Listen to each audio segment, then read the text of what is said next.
Heute in Visite, Augenlicht in Gefahr, warum es immer häufiger zur Netzhautablösung kommt. Ich dachte jetzt, ich werde blind. Außerdem Kopfschmerzen durch zu viel Schmerzmittel, ein unterschätztes Risiko. Ich wusste gar nicht, dass es sowas überhaupt gibt. Und gesundes Barfußlaufen, wie wir richtig gehen und die Füße optimal trainieren, das erfahren Sie heute bei uns. Ja, herzlich willkommen zur Visite. Danke, dass wir wieder bei Ihnen sein dürfen und vor allem schön, dass Sie uns sehen können. Denn das ist nicht für jeden selbstverständlich. Manchmal kann ein Sehverlust wie aus heiterem Himmel kommen. Zum Beispiel durch eine plötzliche Netzhautablösung im Auge. So etwas tritt heute immer häufiger auf. Das Warum gibt zu denken. Ulrike Heimes. Plötzlich nicht mehr richtig sehen zu können, der absolute Horror. Sevajan hat das erlebt. Und zwar von oben halt, ne? Habe ich so gesehen, dass das immer halt so wie Wolken so schwarz wird, ne? Schwarz, schwarz, schwarz bis in der Mitte. Ich dachte jetzt, ich werde blind oder weiß ich nicht. Diesem Gefühl wünsche ich gar keinen. Diagnose Netzhautablösung, ein medizinischer Notfall. Denn sie kann zur Erblindung führen, erklärt Augenarzt Jan Tode. Die Netzhaut hat die lichtempfindlichen Zellen. Die lichtempfindlichen Zellen wandeln das Licht in Energieimpulse um und die werden dann an das Gehirn über den Sehnerven geleitet und so sehen wir. Wenn sich die Netzhaut abhebt, dann ist sie nicht mehr mit Blut von unten versorgt und deshalb funktioniert sie dann auch nicht mehr und das Auge würde erblinden, wenn man sie nicht wieder anlegen würde. Und Netzhautablösungen werden immer häufiger. Horst Helbig von der Uniklinik Regensburg hat dieses Phänomen in einer Studie analysiert und tatsächlich festgestellt, dass wir wesentlich mehr Netzhautablösungen operieren als vor 20 Jahren. Und auch das Statistische Bundesamt zeigt, dass wir vor 20 Jahren 10.000 in ganz Deutschland operiert haben und inzwischen sind es 25.000. Auch an der Medizinischen Hochschule Hannover und dem UKE in Hamburg werden immer mehr Netzhautablösungen operiert. Die Spezialisten sehen dafür vor allem einen Grund: zunehmend mehr Linsenoperationen, bei denen die natürliche gegen eine künstliche Linse ausgetauscht wird. Die Linsenoperation erhöht generell das Risiko, eine Netzhautablösung zu erleiden. Allerdings ist das Risiko höher, wenn sie in jungen Jahren operiert werden. Und auch wenn sie kurzsichtig sind, dann kann das Risiko unter Umständen sogar 10-fach bis 15-fach erhöht sein. Ein Linsenaustausch ist durchaus sinnvoll, wenn die körpereigene Linse im Alter durch einen grauen Star trübe wird und die Sicht stark beeinträchtigt. Doch eine Netzhautablösung als mögliche Folge sollte immer bedacht werden. Die Operation des grauen Stares ist ja so ziemlich das Dankbarste, was man in der Medizin tun kann. Wenn eine trübe Linse entfernt wird, eine klare eingesetzt wird und der Patient am nächsten Tag nach einer viertelstündigen Operation wieder gut sieht. Was wir in letzter Zeit aber beobachten, ist, dass nicht nur trübe Linsen operiert werden, sondern auch klare Linsen, um die Brille auszugleichen. Und das geht natürlich in Richtung Lifestyle-Operation, hat aber die gleichen Risiken wie eine graue Star-Operation. Sevajan hat so einen Eingriff schon mit Anfang 30 machen lassen. Auf Instagram hat er Werbung gesehen. Darin heißt es, ein Leben ohne Brille, Linsenaustausch, schnell und günstig, in einer Augenklinik in Istanbul.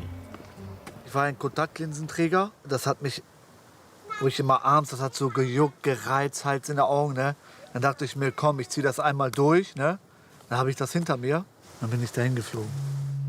Dass eine mögliche Komplikation nach einem Linsenaustausch eine Netzhautablösung sein könnte, davor hat ihn niemand gewarnt. Dabei steigt das Risiko nach einer Linsen-OP vor allem bei jungen Menschen. Wenn man jung ist, das heißt 50 und jünger, dann erhöht das nochmal deutlich mehr das Risiko für eine Netzhautablösung. Dementsprechend ist das zu früh zu machen, nur um die Brille loszuwerden, ist wirklich kritisch. Also das muss man kritisch sehen. Meist liegen Monate bis Jahre zwischen der Linsen-OP und der Netzhautablösung. Doch bei Sevajan dauert es nur wenige Wochen. Dann nimmt er erst Blitze und Rußregen wahr, ignoriert diese ersten Symptome aber. 2 Tage später ist es dann, als würde sich eine schwarze Wand vor sein Auge schieben. Das macht ihm Angst und er geht zum Arzt. Dort wird er gleich weiter an die Uniklinik verwiesen. Die haben wirklich auf der Überweisung Notfall draufgeschrieben, dass die uns schneller dran nehmen. An der Medizinischen Hochschule Hannover sieht Jan Tode sofort. Bei Sevajan ist die Netzhautablösung schon weit fortgeschritten.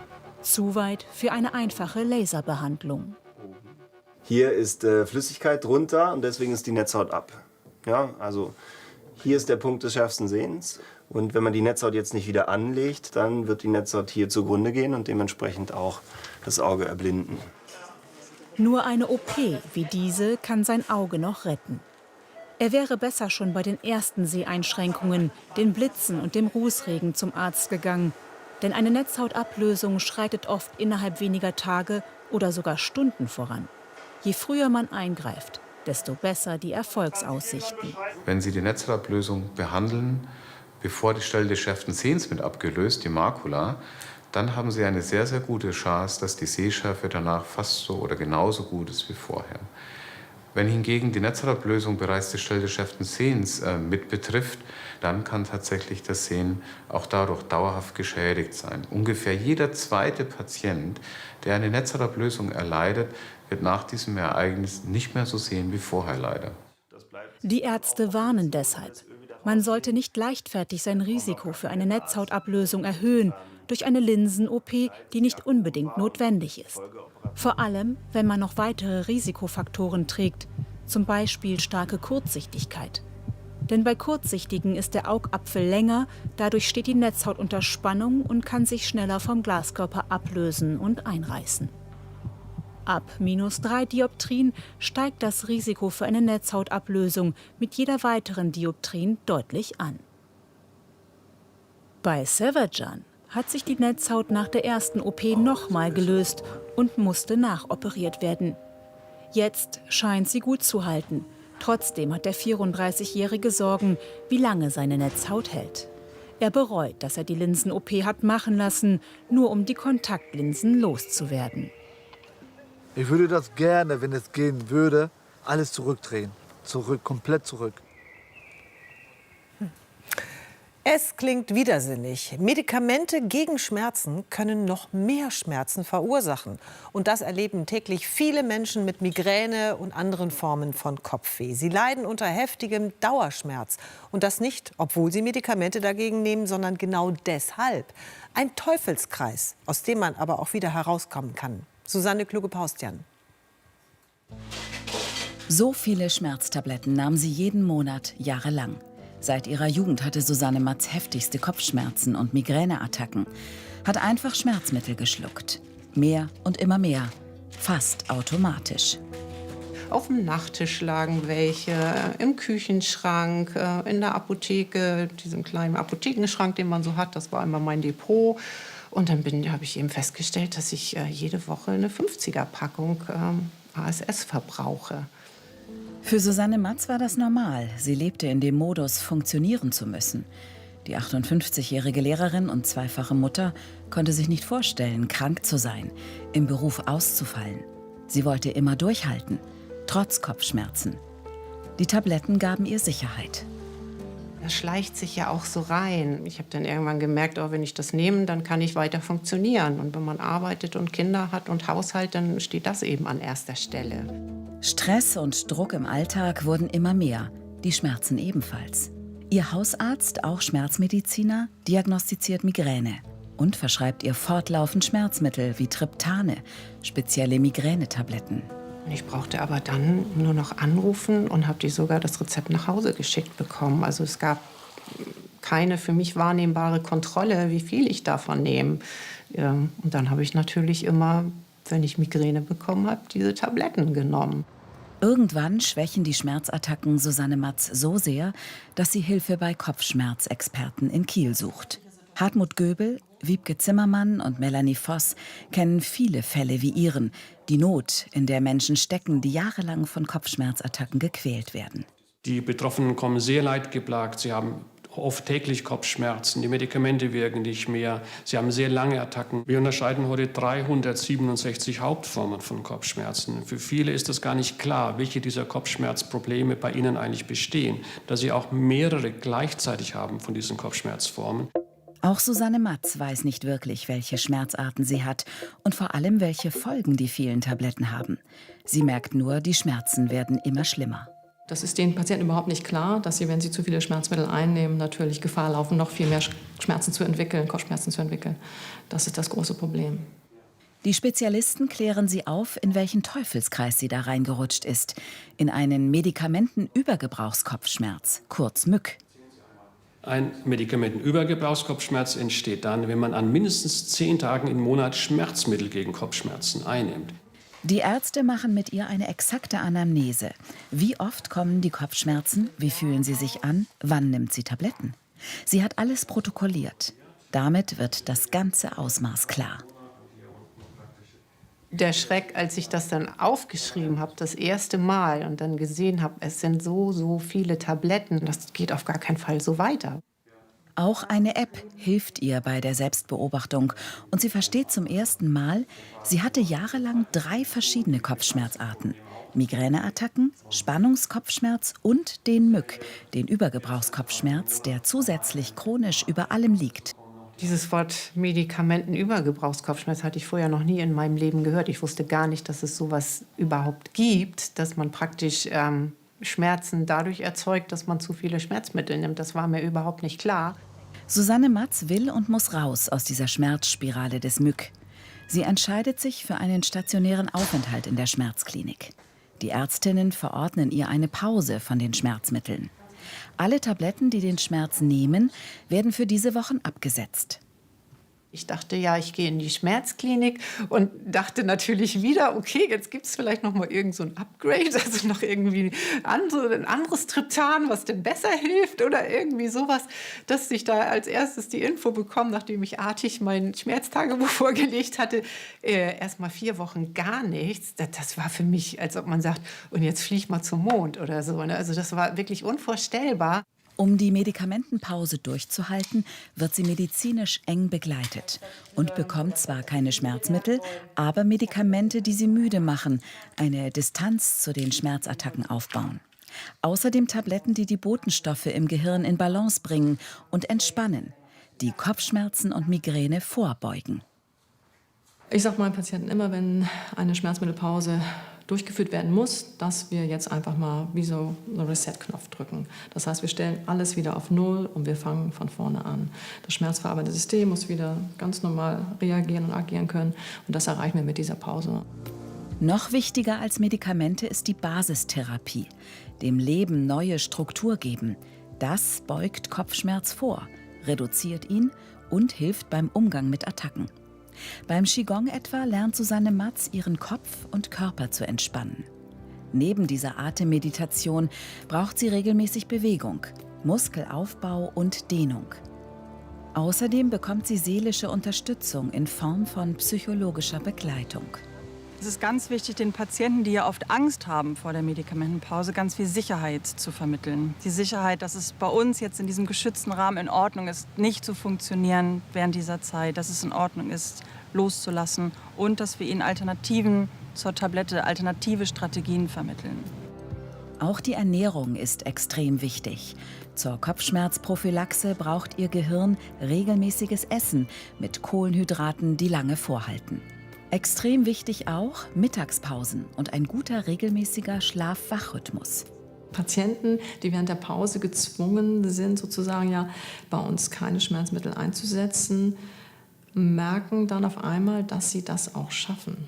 Das glauben ja viele Patienten gar nicht mehr, dass sie das aushalten können, diesen Schmerz. Das ist für die Patienten auch eine ganz wichtige Erfahrung. Schön zu sehen ist tatsächlich, dass die Menschen hier rausgehen und das Gefühl haben, ich kann jetzt selber etwas bewirken. Ich kann selber dafür sorgen, dass ich weniger Schmerzen habe. Ich bin nicht nur darauf angewiesen, ob eine Tablette wirkt oder nicht.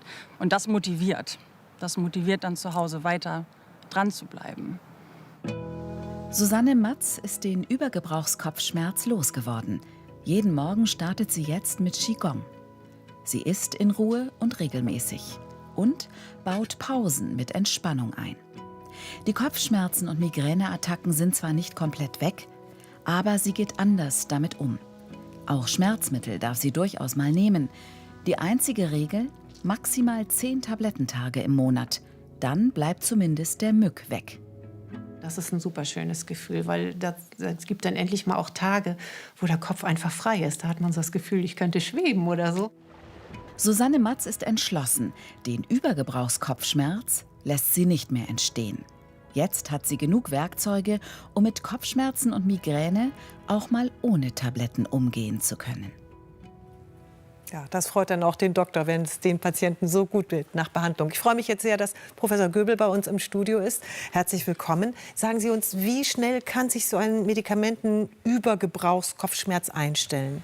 Es braucht eine gewisse Zeit, bis sich das Schmerzsinnessystem umstellt. Die Regel ist 3 Monate. Es hängt aber davon ab, welche Substanz ich nehme. Je effektiver ein Medikament ist, Triptane zum Beispiel, umso schneller geht das.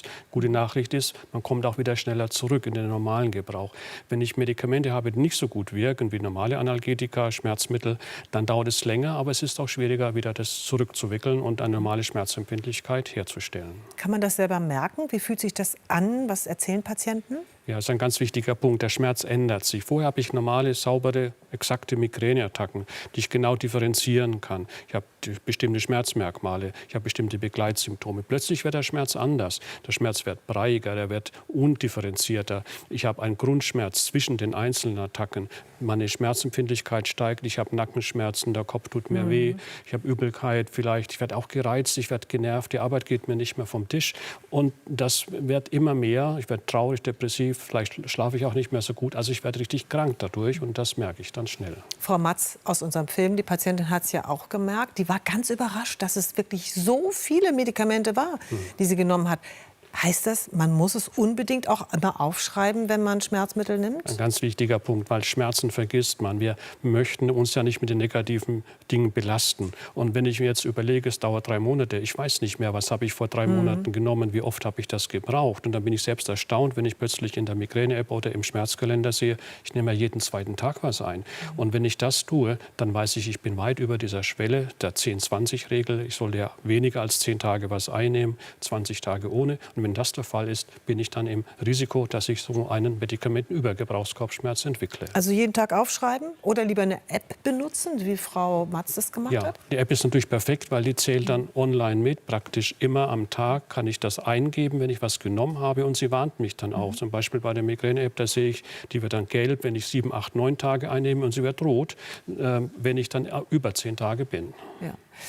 Und die App kann man sich kostenlos runterladen, müssen wir an dieser Stelle zusagen. Verdient niemand mit Geld. Genau, also mal ausprobieren. Ja. Andere Schmerzmittel, wegen Zahnschmerzen oder so, zählen die dazu, zu diesem Übergebrauch?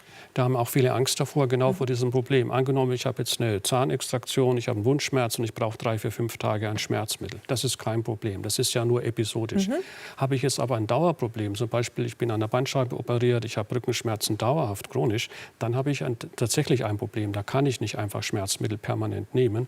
Da muss ich jetzt Medikamente nehmen, die nicht auf die Migräne wirken, Opioidschmerzmittel oder Begleitmedikation. Und da ist es gut, wenn ich einen Spezialisten habe, der mich da informiert und berät. Wer sich jetzt bei diesen Schilderungen wiedererkennt, muss der zwangsläufig in eine Klinik, um wegzukommen von diesem Übergebrauch, oder kann man das irgendwie alleine kriegen? Ganz wichtig ist einfach das Wissen. Ich muss wissen, wenn ich 7, 8, 9, 10 Tage nehme, muss ich jetzt aufpassen im Monat, dass ich nicht noch mehr einnehme. Und allein dieses Wissen kann helfen. Wenn der Hausarzt mir das erklärt oder wenn man hier die Sendung sieht und weiß das dann, kann ich ja aufpassen und kann jetzt mitschreiben. Und wenn ich merke, ich komme an die 10 Tage, dann muss ich was tun. Ich muss mir eine Vorbeugung empfehlen lassen. Ich muss selber mein Leben anpassen, das Wissen umsetzen. Und dann kann ich wieder zurückkommen in einen ungefährlichen Bereich. Stichwort Vorbeugung. Wie sieht die aus? Vorbeugen hat mehrere Komponenten. Erstens Wissen, Information. Ich brauche Klarheit zur Diagnose. Ich brauche ein Konzept, was passiert in meinem Körper. Dann Entspannung, Ernährung, Haushalt mit meinen Energien, Tagesrhythmus. Alles das muss ich planen. Sport zum Beispiel. Alles das muss ich umsetzen. Dann habe ich die Chance, dass die Schmerzempfindlichkeit sich reguliert. Und wenn das immer noch nicht reicht, dann brauche ich eine medikamentöse Vorbeugung, die ich dann beim Arzt verordnet bekommen kann. Das heißt, das wären dann keine Schmerzmittel, die man da bekommt? Richtig, das sind eben auch gar keine Schmerzmittel, die normalerweise eingesetzt werden. Also Beispiel Beta-Blocker, Calcium-Antagonisten, Antiepileptika, Antidepressiva. mit schweren Fällen dann auch, wenn die nicht wirken, gibt es auch mittlerweile zum Beispiel die monoklonalen Antikörper gegen einen bestimmten Entzündungsstoff, CGRP. Also ich habe eine unglaubliche Vielfalt, wie ich hier eingreifen kann. Hat sich viel getan, ne? Es hat sich ganz viel getan. Ja. Super. Vielen Dank, dass Sie uns daran haben teilhaben lassen und hoffen, dass viele Patienten, die das betrifft, jetzt auch das nutzen können für sich, die Informationen. Dankeschön, Herr Professor Göbel. Danke auch. Dankeschön. Jetzt kommen wir zu einem Thema, das immer noch ein Tabu ist. Wenn bei Männern die Brustdrüsen wachsen und auch nur ansatzweise an den Busen einer Frau erinnern, dann ist das meistens mit großer Scham verbunden, obwohl es absolut nicht selten ist. Jeder dritte Mann ist betroffen. Wie so ein Männerbusen einzuordnen ist und was sich dagegen tun lässt, hat Niels Walker recherchiert. Der 34-jährige André hat sich lange geschämt für seinen Körper. Der Grund? Er hatte einen Männerbusen, im Fachjargon Gynäkomastie.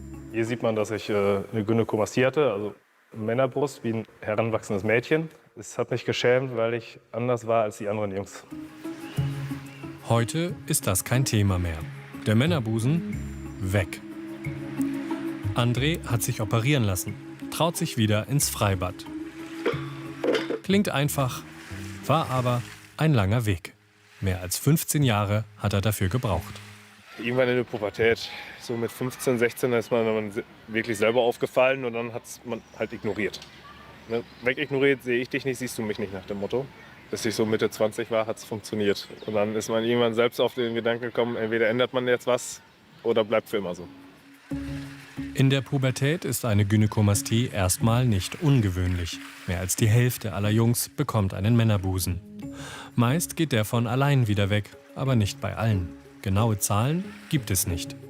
André fasst mit 28 den Mut, geht zum Hausarzt.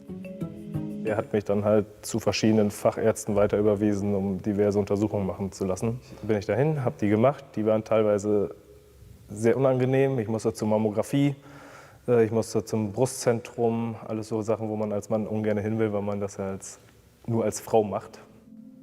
Jörn Lohmeier ist plastischer Chirurg. Operiert häufig Männer, die unter einer Gynäkomastie leiden. Doch auch wenn bei Erwachsenen die Operation der einzige Weg ist, den Männerbusen ganz loszuwerden, muss vorher eine Menge abgeklärt werden. Sie brauchen zunächst eine Abklärung des Hormonstatus, das heißt, es ist eine Blutabnahme zur endokrinologischen Bestimmung. Und Sie benötigen in aller Regel auch eine Ultraschalldiagnostik, zum einen von der Brust, zum anderen vom Hoden, um einfach auch Tumoren, die eben auch eine Gynäkomastie verursachen können, auszuschließen. Was man dazu sagen muss, es ist ganz selten, ist ein Tumor wirklich Ursache der Gynäkomastie. Bei einer Gynäkomastie wächst das Drüsengewebe in der Brust. Der Grund? Ein Ungleichgewicht im Hormonhaushalt, zu viel Östrogen. Eigentlich bekannt aus dem weiblichen Stoffwechsel, kann es einem Mann Brüste wachsen lassen. Sind sie erst mal da, helfen nach kurzer Zeit Medikamente nicht mehr. Wenn die Gynäkomastie länger besteht, bildet sich das Gewebe bindegewebig um. Also der Drüsenkörper ist dann bindegewebig durchsetzt und bildet sich nicht mehr zurück. Das heißt, die Gynäkomastie, die zum Beispiel ein Jahr oder länger besteht, lässt sich eigentlich hormonell kaum beeinflussen. Warum einige Männer eine Gynäkomastie entwickeln, ist nicht immer klar. Die Chirurgin Heike Arnold beobachtet, es kann an Drogen, Medikamenten oder auch der Ernährung liegen. Häufig ist es Übergewicht. Es gibt ein Enzym, das nennt sich Aromatase. Und diese Aromatase baut aus Testosteron, also dem Männerhormon, mit einem Schritt, das nennt man Aromatisieren, Östrogen. Und dieses Enzym wohnt im Fettgewebe. Das heißt, je mehr Körperfett der Mann hat, desto häufiger wird dieser Schritt Testosteron, Östrogen gemacht. Und dadurch verliert der quasi sein gutes Testosteron zu Ungunsten des Östrogens. Bei Männern sammelt sich das meiste Fett im Bauch. Es wirkt wie eine Fabrik für Östrogen. Das kann auch später noch zu einem Wachstum der Drüsen führen. Bei Übergewicht kann sich aber auch eine Brust ohne zusätzliches Drüsengewebe bilden, allein aus Fettansammlungen. Dann ist von einer Pseudogynäkomastie die Rede. Es gibt auch die Mischform, also Übergewicht plus Brustdrüse. So eine hatte André. Ärzte raten, erst mal abnehmen und mit weniger Kilo zur OP. Das hat ganz praktische Gründe. Wenn Sie es schaffen, vorher ins Normalgewicht zurückzukommen, ist es mitunter möglich, narbensparender zu operieren. Einfach dadurch, dass die Brust schon nicht mehr das große Volumen hat und man einfach weniger Gewebe wegnehmen muss. André treibt intensiv Sport, stellt seine Ernährung um, verliert 20 Kilo. Er kommt einer OP immer näher, doch eine Hürde gibt es noch, die Kosten. Die OP kostet in Deutschland zwischen 3.000 und 7.000 Euro. Die Kasse zahlt nur selten und nur, wenn wirklich Drüsengewebe gewachsen ist. Typischerweise wird von den Krankenkassen eine Behandlung übernommen, wenn tatsächlich Beschwerden vorliegen, nachweislich. Das können einfach Schmerzen sein, das ist oftmals eine Druckschmerzhaftigkeit im Bereich der Brust. Auf der anderen Seite werden die Kosten auch mal übernommen, wenn die Brust zum Beispiel sehr weiblich aussieht oder eine deutliche Asymmetrie besteht. Andres Brust sah stark weiblich aus. Er stellt einen Antrag bei der Krankenkasse, hat Erfolg. Die Kosten werden übernommen, das ist jedoch nicht die Regel. Wenn die Kasse nicht zahlt, sind viele Männer verzweifelt, geraten an Ärzte, die sich nicht gut auskennen. Die plastische Chirurgin Heike Arnold berät in ihrer Freizeit via Social Media viele Betroffene.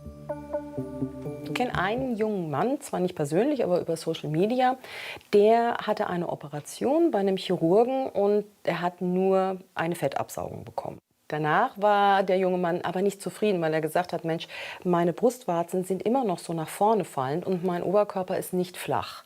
Und er war total enttäuscht und auch so ein bisschen sauer auf seinen Chirurgen. Und ich habe ihm dann über Social Media einfach mal die Information gegeben, lass mal einen Ultraschall machen. Vielleicht hast du wirklich eine Drüse hinten dran und dein Chirurg hat es übersehen. Und das war auch so.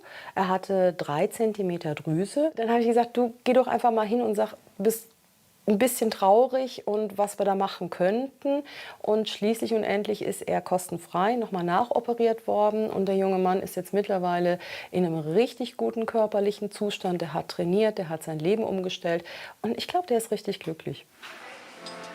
Christian Eichler ist der Arzt, der André operiert hat. Für den Gynäkologen ein Routineeingriff. Es gab keine Probleme. Bei André haben wir die gesamte Drüse entfernt mit ein bisschen umgebendem Fettgewebe, um einen glatten Oberkörper wiederherstellen zu können. Und das Ganze unter Erhalt der Brustwarzendurchblutung. Dazu musste man auch ein bisschen Haut entfernen, damit am Ende ein glattes Narbenbild entsteht. Nach der Operation musste André für rund 6 Wochen ein Korsett tragen, das extra angefertigt wurde. Das trägt sich 2 Nummern zu klein, als wenn man wirklich in einem zu engen Sack sitzt. Der Grund dafür ist, dass die Wunde komprimiert werden muss, damit erstens eine gute Form entsteht und zweitens sich keine Flüssigkeitsansammlungen bilden, was die Wundheilung negativ beeinflusst. Für André hat es sich gelohnt. Die Scham ist weg. Und an alle anderen Männer, geht am besten morgen schon zum Arzt und lasst es behandeln. Ja, und an André ganz, ganz vielen Dank dafür, dass er seine Geschichte mit uns geteilt hat.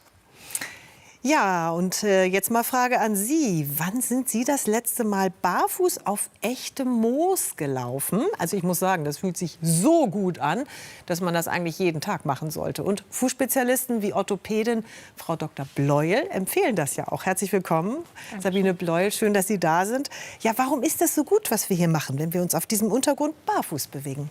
Weil wir trainieren unsere Sinnesreize an den Fußsohlen. Wir haben ja 60.000 Rezeptoren unten an den Füßen, wie so kleine Antennen, die die Signale empfangen, weiterleiten zu unserem Gehirn und uns informieren, wie der Körper zum Raum steht. Und je besser die trainiert sind, desto besser ist unsere Balance, unser Gleichgewicht und gleichzeitig auch eine tolle Sturzprophylaxe. Das heißt, liegt fast schon auf der Hand. Was handelt man sich ein, wenn man jetzt nicht barfuß läuft tagsüber? Es muss ja nicht so ein fertig gemachter Barfußpfad sein, aber mal ein Kiesweg eben, ne? Oder auf dem Rasen. Was passiert? Wenn wir unsere Füße immer wieder betten auf festem Untergrund, stützen, bandagieren in festen Schuhen, dann verkümmern diese Signale. Also die Nerven reagieren natürlich verzögert. Dadurch stumpfen unsere Reflexe ab und wenn wir stolpern, dann fallen wir schneller hin. Gleichzeitig das Gleichgewicht leidet sehr darunter. Das heißt, der Mensch geht in so eine gebückte Haltung, was dann wiederum die Füße überreizt. Die Zehen gehen in die Krallenstellung. Ich gehe hier noch mal raus, das ist so schön frisch und piekst auch ein bisschen. Ja. Und das geht dann wieder nach oben. Knieschmerzen, Rückenschmerzen, all das hat mit dieser verzögerten Reizentwicklung zu tun. Jetzt sagt man ja auch immer, möglichst unterschiedliche Untergründe benutzen, ne? So beim Gehen, um dem Fuß alles Mögliche oder der Sohle auch so zu bieten. Auf Facebook haben unsere User allerdings auch diskutiert, ist denn das auch gut, wenn man schon was am Fuß hat? Also ein Plattfuß, Spreizfuß, Knickfuß oder sowas? Ich würde das nicht komplett verneinen, dass man gar nicht mehr barfuß läuft. Die Dosis macht die Musik. Es schadet einem kranken Fuß nicht, wenn er mal auf einem weichen Boden laufen kann. Wie bei auf dem Ihnen der Sand da Grasboden so, oder ne? hier auf dem Sandboden. Oh, ist das schön, oder? Das ist schön. Also ich brauche ja nicht den ganzen Tag barfuß laufen, aber immer mal wieder die Nerven antriggern. Das ist ganz wichtig, weil sonst verliert sich das. Das heißt also auch mit kranken oder fehlgestellten Füßen ruhig barfuß laufen, da wird nichts schlimmer durch.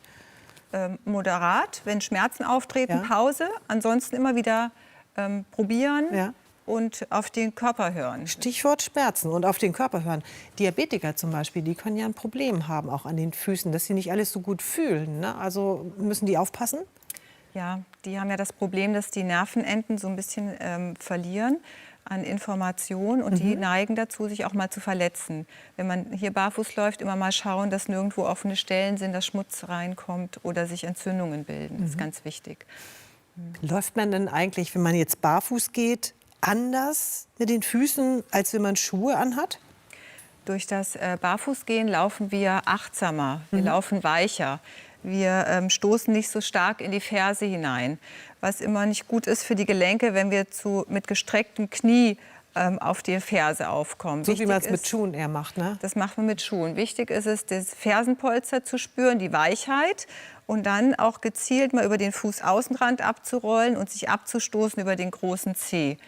Und reinzufühlen, wie gehe ich denn möglichst sanft, wie gehe ich denn so, dass ich nicht so viel Lärm mache, um den Stoßdämpfer zu stimulieren, um die Nerven anzukurbeln, um das Längsgewölbe und das Quergewölbe wieder aufzubauen. Das ist ganz wichtig für die Stabilität des Fußes und auch für die Abpufferung nach oben und Balancetraining mit Gleichgewicht. Ich könnte mir vorstellen, wenn man das jetzt versucht nachzumachen, also welche Punkte müssen es jetzt noch mal sein unterm Fuß? Das ist die Ferse. Ja. Der Fußaußenrand und der große Zeh. Okay. Ich habe es einmal markiert hier. Vorstellung, Ja. dass wir auf der Ferse laufen, nicht ganz hinten, sondern auf dem vorderen Anteil. Dann über den Fußaußenrand und abrollen über den Großzeh. Also da muss man richtig achtsam ja eigentlich gehen. Das heißt, man reguliert sich vielleicht auch ein bisschen runter und entstresst sich, oder? Man soll die Zeit nutzen, um wie so eine kleine Gehmeditation für sich zu machen. Das kann man in den Alltag integrieren. Reinfühlen in die Füße, dabei ein bisschen runterfahren, das entstresst. Und manchmal gehen davon auch Kopfschmerzen dann. Ja, haben wir gerade gehört. Ne? Also es kann dazu beitragen. Lassen Sie uns einfach mal kurz Platz nehmen, denn ich möchte unbedingt ein Thema aufgreifen, was sehr viele Facebook-User angesprochen haben. Barfußschuhe. Das ist jetzt hier ein besonders wildes Paar. Sieht richtig cool aus. Warte mal, da hat einer einen Spanner reingemacht. Damit kann man ja gar nicht richtig zeigen, wozu die gut sind. Sind die jetzt gut oder sind sie nur einfach teuer oder ein Witz oder ein Hype? Die Grundidee finde ich sehr gut. Wir schützen den Fuß vor Verletzungen, ermöglichen aber ein leichtes Gehen durch die dünne Sohle. Und mit einem gesunden Fuß kann man mit so einem Schuh schön durch den Alltag laufen und gleichzeitig den Untergrund fühlen. Hat man jetzt aber einen durchgetretenen Fuß mit so einem Hammerzeh oder Spreizfuß, muss man ein bisschen aufpassen, dass man es nicht überlastet. Da würde ich immer moderat, immer mal stundenweise gehen, auch auf weichem Untergrund, auf unruhigem Untergrund und nicht den ganzen Tag im Barfußschuh. Also viel darin rumlaufen hilft nicht unbedingt viel, ne? Nee, also wirklich hören auf den Fuß, schmerzt er, dann Pause machen, auch mal wieder die Einlagen benutzen und dann wieder mal ein bisschen barfuß laufen. Jemand hatte auch geschrieben, der Hallux valgus wäre weggegangen, nachdem er so einen Barfußschuh eine Weile getragen hat. Kann das sein? Tatsächlich, wenn ich wirklich bewusst gehe, über den Fußaußenrand, über den großen Zeh abrolle, wird es so sein, dass sich der große Zeh besser stabilisiert. Laufe ich zum Beispiel im X-Bein, laufe ich mich immer mehr in den Hallux valgus. Laufe ich mehr Richtung O-Bein, was wir ja provozieren über das Gehen über den Fußaußenrand, dann kann sich der große Zeh wieder in der geraden Position abstützen. Das ist ein schönes Training. Okay. Und Kann auf gar keinen Fall schaden, wenn ich Sie richtig verstehe. Ne? So, wie sieht es denn jetzt mit den im Sommer so beliebten Flipflops aus? Also die ich zu Hause benutze, sind eher von der Sorte hier. Ist jetzt nicht direkt barfuß laufen, aber auch okay, oder worauf achten? Sie haben ja einen schönen, gesunden Fuß. Von daher kommen Sie wahrscheinlich mit dem Flipflop sehr gut zurecht. Wichtig ist, dass man, wenn man läuft, dass die Zehen nicht krallen, dass man die Sohle nicht festhalten muss und dass man hier schön Halt hat. Das ist ein Flipflop, wenn er sich gut anfühlt, kann man den gut benutzen. Dann ist das auch egal, wie hochpreisig er ist. Das ist wahrscheinlich eher ein hochpreisigerer, schätze ich mal, aber gar nicht übel. Hatte ich noch nie an. Muss man nicht krallen. Hier finde ich das Konzept ganz gut bedacht. Also wir haben einmal einen kleinen Puffer über die gebogene Sohle, dann haben wir eine Weichbettung mit ein bisschen Fußbett und eine Stütze des großen Zehs. Und wenn man jetzt einen Hallux hat, kann man den auch noch ganz gut kaschieren. Man muss einfach schauen, welcher Schuh passt zum Fuß. Und wenn man sich darin wohlfühlt und entspannt gehen kann, dann ist es auch der richtige Schuh. Okay. Ganz herzlichen Dank für diese vielen Infos, Frau Dr. Bleuel. Dankeschön. Dein Essen von heute ist deine Gesundheit von morgen. Ich habe keine Ahnung, wer sich diesen Spruch ausgedacht hat. Aber ich finde ihn richtig gut. Nur lässt sich mit Ernährung auch ein so wichtiges Organ wie unser Gehirn gezielt fit und gesund halten? Eventuell sogar Demenz verhindern? Ob Essen fürs Gehirn funktioniert? Madeleine Zeller. Es macht nur 2% unserer Körpermasse aus, aber es verbraucht 20% unserer Energie. Es ist immer im Einsatz, darum hat es immer Hunger. Unser Gehirn. Okay, Herz und Lunge sollten besser auch nie Pause machen. Aber es ist unser Gehirn, das den ganzen Laden am Laufen hält. Und dafür braucht es Futter. Nur welches? Welche Lebensmittel sind besonders wertvoll für unsere grauen Zellen? Nüsse. Okay. Was Bananen. noch? Warum denn Bananen? Warum denn nicht? Fette braucht man auf jeden Fall auch. Schokolade zum Glücklichwerden. Der einzige Stoff, der mir einfallen würde, der am meisten fehlt, wo das Gehirn nicht gut funktioniert, ist Wasser. Können wir uns schlauer oder können wir nur schlau essen? Kann das richtige Essen unser Oberstübchen vor Blackouts bewahren? Und kann uns Brainfood vielleicht vor schweren Erkrankungen wie Alzheimer oder Demenz schützen? Wir finden es raus. Heute auf unserer Speisekarte ein Haferrührei, Fisch mit Kichererbsen, Edamame-Mus und ein nervenstarker Quark. Doch bevor es was zu essen gibt, gibt's erstmal ein großes Glas Wasser für jeden. Denn nichts braucht unser Gehirn so sehr wie Wasser, sagt der Neurologe Professor Thomas Duning. Bei den Neuronen, also den Gehirnzellen, fällt das am ehesten auf. Wenn die dann zusammenschrumpfen, klein werden, weil nicht mehr genug Flüssigkeit und Volumen da ist, funktionieren sie nicht mehr und dann kann man nicht mehr gut denken. Darum sollten wir wenigstens 2 Liter Wasser pro Tag trinken. Und was braucht unser Gehirn außerdem? Eine Menge. Da wären zum Beispiel Haferflocken. Ihre komplexen Kohlenhydrate versorgen uns lange mit Energie. Denn der Körper wandelt Kohlenhydrate in Glucose um. Davon braucht allein unser Gehirn 120 bis 140 Gramm pro Tag. Bekommt es zu wenig, schaltet es auf Sparflamme, konzentriert sich aufs Wichtigste, wie Atmung und Herzschlag. Das Denken wird runtergefahren. In solchen Momenten greifen viele zu Traubenzucker. Doch das ist nur eine Notlösung, sagt der Neurologe. Wichtiger ist es, dass ich einen kontinuierlichen Kohlenhydratspiegel halte. Das Gehirn ist das nicht für die Funktion einschränkend, wenn das hin und her schwankt. Wenn ich einen kontinuierlichen Glukosespiegel halte, dann ist das das Benzin für das Gehirn und das Gehirn läuft kontinuierlich gut. Haferflocken liefern genau diese Kontinuität, denn sie lassen den Blutzuckerspiegel langsam steigen. Außerdem enthalten sie B-Vitamine. In Stresssituationen braucht unser Gehirn davon extra viel, um souverän entscheiden zu können. Jetzt sind die Eier dran. Die liefern uns Protein. Warum unser Gehirn das braucht, dazu kommen wir gleich. Erstmal die Eier mit Hafermilch verrühren, denn Hafer hat noch ein Extra. Hafermilch hat sehr viele Ballaststoffe, schmeckt kräftig und ist leicht bitter im Abgang und passt deswegen super zum Ei. Das würzen wir noch mit Muskat, Kreuzkümmel und Schnittlauch. Dann kommt alles zu den gerösteten Haferflocken in die Pfanne. Außerdem Kirschtomaten. Denn die sind gut für unsere Psyche. Ihre sekundären Pflanzenstoffe fördern unsere Serotoninproduktion. Serotonin ist wichtig für unsere Stimmung. Und wie schmeckt das gute Laune-Frühstück?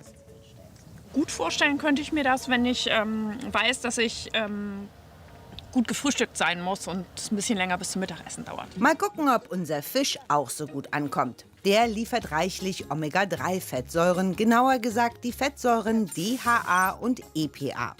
Beide wirken entzündungshemmend und halten die Wände unserer Zellen geschmeidig. Davon profitieren auch unsere grauen Zellen, denn für Verfallsprozesse im Gehirn sind oft Entzündungen mitverantwortlich. Bedeutet das, wer viel Fisch isst, muss sich keine Sorgen mehr machen, an Demenz oder Alzheimer zu erkranken? Ich würde sagen, nein. Grundsätzlich heißt es aber, die Nahrung, die auch Herzinfarkt oder Schlaganfälle macht, die macht euch Durchblutungsstörungen am Gehirn, die man zunächst nicht merkt. Wer mit um die 50 Jahre anfängt, sich mediterran und gesund zu ernähren, der hat ein geringeres Risiko, die Alzheimersche Erkrankung zu bekommen. Wer damit mit 80 Jahren anfängt, ein marginaler Effekt. Lachs zum Beispiel besteht zu 30% aus gesunden Fetten. Forelle oder Saibling aber auch. Darum findet der Küchenchef, es muss nicht immer Lachs sein. Gesunden Fisch zu finden, ist gar nicht so einfach. Probleme bei den Konservierungsmitteln, bei der Lachsindustrie oder bei der Überfischung des Herings. Daher rate ich dazu, regionalen Fisch zu kaufen. Der sollte bio sein, das steht auf der Verpackung auch drauf. Unser Saibling kommt aus der Lüneburger Heide. Wir lassen ihn in einer Marinade aus Olivenöl, Zitrone, Zwiebeln und Koriander ziehen. Und machen weiter mit dem Mousse aus Kichererbsen und Edamame. Kichererbsen enthalten viele B-Vitamine.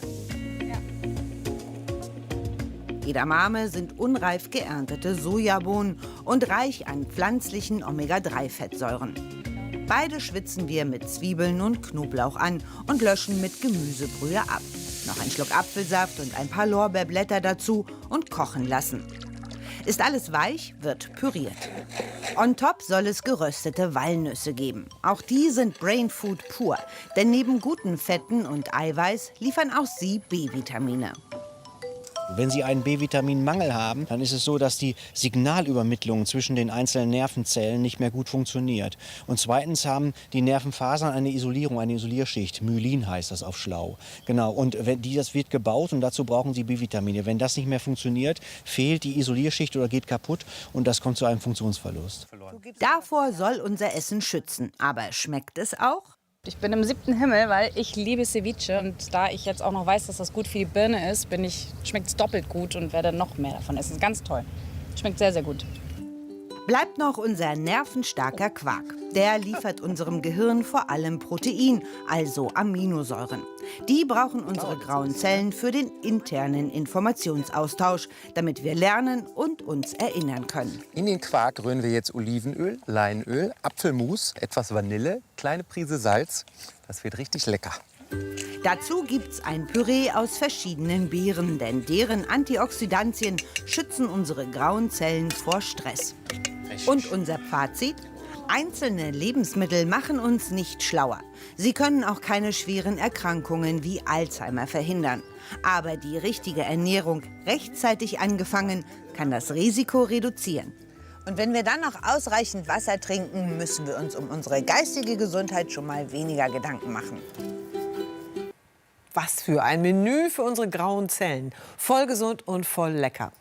Die Rezepte für den Fisch, für das gute Laune-Frühstück und für den nervenstarken Quark können Sie sich bei uns auf der Internetseite unter ardgesund.de herunterladen. Und vielleicht haben Sie ja auch Lust, mehr über unser Gehirn zu erfahren.